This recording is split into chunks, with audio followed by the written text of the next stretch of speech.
So whoever is saying we are xenophobic, who's saying we are tribalistic, whoever is saying that we are barbaric and unskilled, this is the reason why I'm standing up for the country.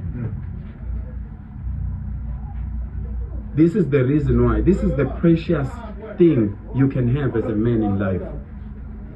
This is the most precious thing God can give you in life. Sithola la okudliwa khona ama-drugs, okudayisiswa khona nazi ingane zakithi ezincane, nansi ingane encane encane nansi idayisa umzimba. So yini ke kufanele siyenze thina njengamadoda ase-South Africa? Kufanele silinde ama-politicians. Kufanele silinde ama-politicians. Ingane engaka, ingane encane kanjena can live in a condition like this bafowethu?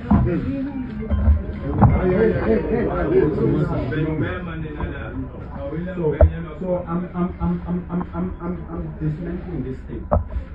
Lengane lena njengamanje. Lengane ayilungile. Lengane njengamanje sisi uboshelweni lo sisi. Ukudayisa ngomzimba. Ama drugs kwenzekeni. Wenzani? Uphethe la. Oh, iphosela. Okay.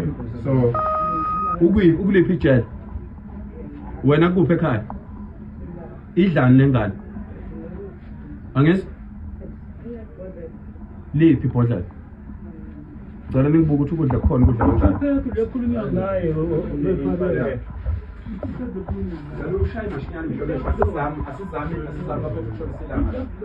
Baswela abantu abazomsebenzela sivale le ndawo.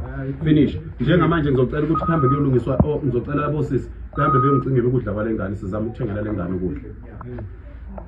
Bese kuthiwa xenophobic, kuthiwa si-tribal, singama-tribalist. Yini e-tribalist ngalento? Ayikho isipho emhlabeni wemadoda, sikho isipho emhlabeni uNkulunkulu angakupha sona esedlula lento le.